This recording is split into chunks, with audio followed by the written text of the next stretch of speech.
चले थे free Palestine का नारा लगाने बट खुद ही कैद हो गए। ये हुआ रिद्धि पटेल इंडियन है बट यूएस में रहती है, पढ़ाई वहीं पे की उन्होंने। हाल ही में बहुत ज्यादा ट्रेंड हुई, क्यों हुई, कैसे हुई, क्या हुआ, ये सब मैं आपको इस वीडियो में बताऊंगी। 28 वर्षीय रिद्धि पटेल यूएस के बेकरफील्ड काउंसिल में उनके ही लीडर को बोलती है आई विल मर्डर यू, और यही नहीं वहाँ पे प्रो पैलेस्टीन के नारे भी लगाती है। Specifically the one United Liberation Front has drafted. I don't have faith that you'll do this. You guys are all horrible human beings and Jesus probably would have killed you himself. And you guys want to criminalize us with metal detectors? We'll see you at your house. We'll murder you. अब देखो होता क्या है, आप किसी भी country के साथ या उसकी ट्रेजेडी के साथ जितना भी सिंपैथाइज करें, बट होता वही है जो डिप्लोमेटिक रिलेशंस चाहते हैं। फॉर एग्जाम्पल, अगर यूएसए इजराइल का सपोर्ट करता है और पैलेस्टीन का नहीं करता है या फिर इस मामले में पढ़ना ही नहीं चाहता है और आप उसी के देश में जाके उसी के लोगों के सामने ऐसी बातें करते हैं, तो ऑब्वियस सी बात है वहाँ पे ऑफेंस होगा। और दूसरी बात, आप किसी के काउंसिल लीडर्स को आप उल्टा सीधा बोलते हो और अगर आपको लगता है कि आप आसानी से निकल जाओगे तो वो आपकी गलतफहमी है। रिद्धि पटेल पढ़ने में बहुत अच्छी और खेलकूद में भी इन्वॉल्व थी, बट ऐसा क्या हुआ कि उसने ऐसे एक्टिविज्म करना शुरू कर दिया। इंडिया में काफी लोग उसका सपोर्ट भी कर रहे हैं, बट इंडिया में कई लोग ऐसे हैं जो उसको उल्टा सीधा कह रहे हैं और कह रहे हैं कि ये हमें रिप्रेजेंट नहीं करती है। आपको बता दूं, रिद्धि पटेल ने नवरात्रि के पावन अवसर को भी उल्टा सीधा कहा था उसी सभा में, और ये भी कहा था कि नवरात्रि एक फेस्टिवल है ऑपरेसर्स का। You guys parade Gandhi around as a Hindu holiday called Chaitra Navratri. It starts off this week. I remind you that these holidays that we practice, that other people in the global south practice, believe in violent revolution against their oppressors. And I hope one day somebody brings the guillotine and kills all of you motherfuckers. देखो, ये उन सभी लोगों के लिए ये video है जो इंडिया में रहकर पैलेस्टीन का फ्लैग लगाते हैं अपने थंबनेल में या अपने प्रोफाइल में या अपने प्रोफाइल नेम के साथ में।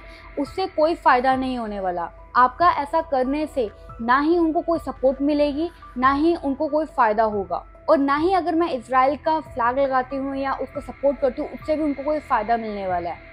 ये सब सिर्फ कहने की बातें होती हैं। होता वही है जो डिप्लोमेटिक रिलेशंस चाहते हैं। अगर आप जियोपॉलिटिक्स पढ़ते हैं तो आपको पता होगा कि इजराइल ने इंडिया का बहुत बार सपोर्ट किया है, साथ दिया है, और उस नाते से इंडिया की भी रिस्पॉन्सिबिलिटी बनती है कि वो इजराइल का सपोर्ट करे। देखो, ट्रेजेडी तो ज़रूर हुई है, काफ़ी बच्चे, काफ़ी मासूम लोग मारे गए पैलेस्टीन में और इजराइल में, और अभी ईरान ने भी इसमें अपनी टांग डाल दी है। ईरान ने इजराइल के अगेंस्ट में हमला बोल दिया है। बट अगर बात करते हैं रिद्धि पटेल या रिद्धि पटेल जैसी मानसिकता की, तो एक्सट्रीमिज्म हमेशा डिस्ट्रॉय करता है। मैं अपनी बात कहूँ तो मैं हर किसी का पर्सपेक्टिव समझने की कोशिश करती हूँ।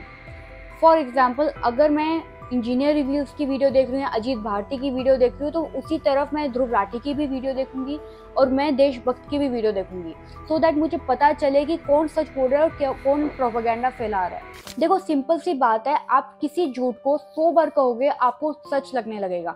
अगर मैं आपसे कोई एक झूठ आपसे बार बार कहूँगी, हर वीडियो में कहूँगी, तो आपको लगेगा ये बात सच है, और अगर सिर्फ मैं ही नहीं और भी लोग ये सेम चीज़ कहेंगे तो आपको वो भी सच लगेगा। ये सिर्फ राइट विंग का नहीं है, लेफ्ट विंग का भी सेम मामला है। अगर आप सिर्फ एक जगह का सुनेंगे, दूसरी जगह को आप सोचेंगे कि यार ये तो प्रोपेगेंडा फैला रहे हैं, और आप उसको समझने की कोशिश नहीं करेंगे, तो आप कभी भी एक अनबायस्ड पर्सपेक्टिव नहीं रख पाएंगे। और अगर आप किसी और पर्सपेक्टिव के बंदे को आप बोल रहे हैं कि आप बायस्ड हो, आप वन साइडेड हो, तो आप भी वही हो। इंडिया ने पैलेस्टीन का भी साथ दिया।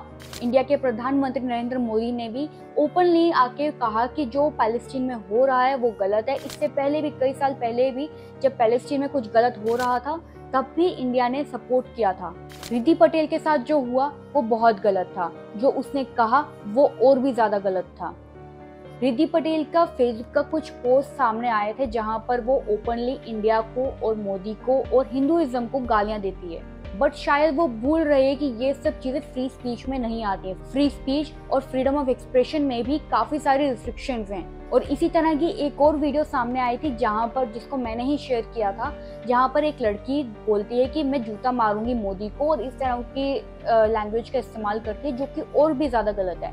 मैंने उसमें लिखा था कि आप देश के प्रधानमंत्री को डिसरिस्पेक्ट कर रहे हो, उसका मतलब है आप देश का डिसरिस्पेक्ट कर रहे हो। देश में मोदी मोदी हो रहा है। मोदी मोदी, हम तो चप्पल मारेंगे मोदी में। अरे हाँ, मोदी ने किया ही क्या है भाई, हिंदू मुसलमान ही करी है उसने हिंदू मुसलमान। शट अप, तुमसे बात नहीं हो रही, तुमसे बात नहीं।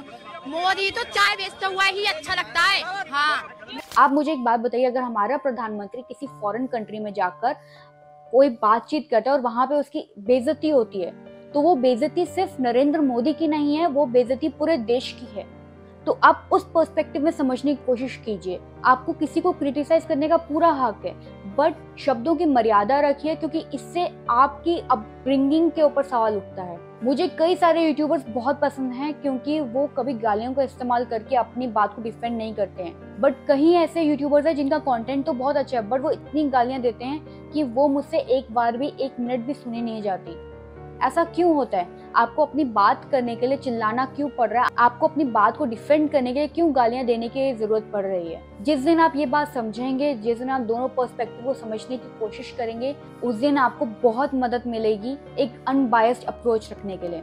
आशा करती हूँ आपको ये वीडियो थोड़ी सी समझ आई होगी। वीडियो समझ आई तो वीडियो को लाइक करें, शेयर करें और सब्सक्राइब करें मेरे चैनल को। मिलते हैं अगली वीडियो में। Bye bye.